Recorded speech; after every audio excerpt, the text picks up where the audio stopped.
الحمد لله رب العالمين والعاقبة للمتقين والصلاة والسلام على سيد الأنبياء والمرسلين. أما بعد فأعوذ بالله من الشيطان الرجيم. بسم الله الرحمن الرحيم. هنالك ابتلي المؤمنون وزلزلوا زلزالا شديدا. ہنالک ابتلی المؤمنون، وہاں مومن آزمائے گئے، وزلزلوا زلزالا شدیدا، اور وہ ہلائے گئے سخت ہلایا جانا۔ گزشتہ آیات سے بھی اور ان آیات میں بھی اللہ احکم الحاکمین نے غزوہ احزاب کا تذکرہ کیا ہے کہ جن حالات کے اندر یہ غزوہ رونما ہوا، مسلمانوں پر بڑے کٹھن حالات تھے، صحابہ اکرام پریشان تھے۔ اللہ کے رسول صلی اللہ علیہ وسلم اپنے جانثاروں سے مشورہ طلب کر رہے تھے کہ مدینہ کے اندر رہ کر جنگ کی جائے یا مدینہ سے باہر نکل کر جنگ کی جائے۔ تو قربان جاؤں کائنات کے امام سید الانبیاء جناب محمد رسول اللہ صلی اللہ علیہ وسلم کی فہم و فراست پر، آپ کی دانشمندی پر، آپ کے اخلاق پر، آپ کے کردار پر، اور آپ جیسا حسین و جمیل، آپ جیسا مدبر، آپ جیسا بہادر دنیا میں آج تک نہ آیا ہے نہ آئے گا۔ لیکن آپ صلی اللہ علیہ وسلم کا اسوہ حسنہ یہ ہے، آپ کا طریقہ یہ ہے کہ آپ صلی اللہ علیہ وسلم اپنے جانثاروں سے مشورہ کر رہے ہیں کہ میرے صحابہ کرام مجھے بتائیں کہ مدینہ کے اندر رہ کر مدینہ کا دفاع کیا جائے یا مدینہ سے باہر نکل کر کافروں کا مقابلہ کیا جائے۔ تو سیدنا سلمان فارسی رضی اللہ تعالی عنہ نے مشورہ دیا، اللہ کے رسول صلی اللہ علیہ وسلم آپ مدینہ کے ارد گرد خندق کھود دیں،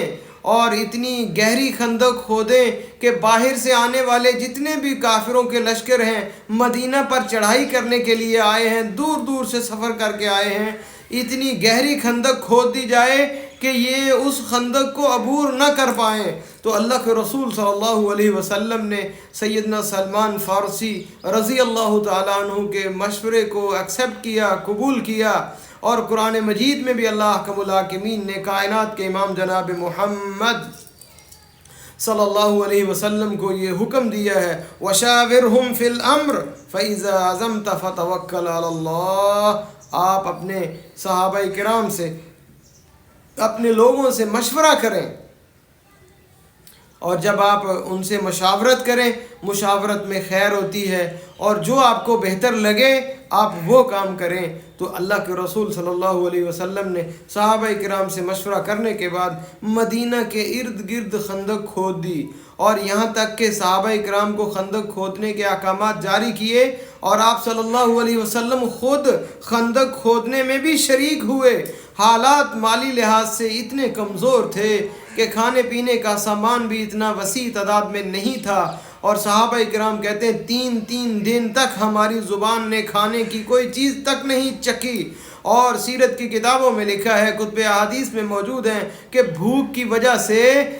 پیٹ پر پتھر باندھے ہیں اور خندق کھود رہے ہیں، اور صحابہ کرام رضی اللہ تعالی عنہم اللہ کے رسول صلی اللہ علیہ وسلم سے یہ عرض کرتے ہیں کہ کھانے کے لیے کچھ نہیں ہے، بھوک نے ستایا ہے، حالات ناسازگار ہیں، کیا کیا جائے؟ سیدنا محمد رسول اللہ صلی اللہ علیہ وسلم نے اپنے صحابہ کرام کو کہا کہ آپ سب نے اپنے اپنے پیٹوں پہ ایک ایک پتھر باندھا ہے، آؤ دیکھو میں سارے انبیاء کا سردار ہوں، ساری دنیا میں عرفہ و اعلیٰ ہوں، رب نے میرے سر پہ ختم نبوت کا تاج سجایا ہے، قرآن میرے اوپر نازل فرمایا ہے، رب نے مجھے انبیاء کی امامت کا شرف عطا فرمایا ہے، میرے رب نے مجھے آسمانوں کی سیر تک کروائی ہے، اور میں محمد صلی اللہ علیہ وسلم نے اپنے پیٹ پر 2 پتھر باندھے ہیں، اور ان حالات میں وہ خندق کھودتے رہے کھودتے رہے اور اللہ کی کرنی ایسی ہوئی کہ مشرکین مکہ اس خندق کو عبور نہیں کر سکے اور 1 ماہ تک پڑاؤ ڈال کے باہر بیٹھے رہے۔ کائنات کے رب نے اپنے صحابہ کرام کی مدد کی، اللہ کے رسول صلی اللہ علیہ وسلم کی مدد کی، اور ان حالات میں اللہ کا الحاکمین نے قرآن مجید کے اندر جو سورہ احزاب کا نقشہ کھینچا وہ بیان کیا ہے کہ مسلمان انتہائی خوفناک صورتحال میں داخل تھے، انتہائی خوفناک صورتحال تھی،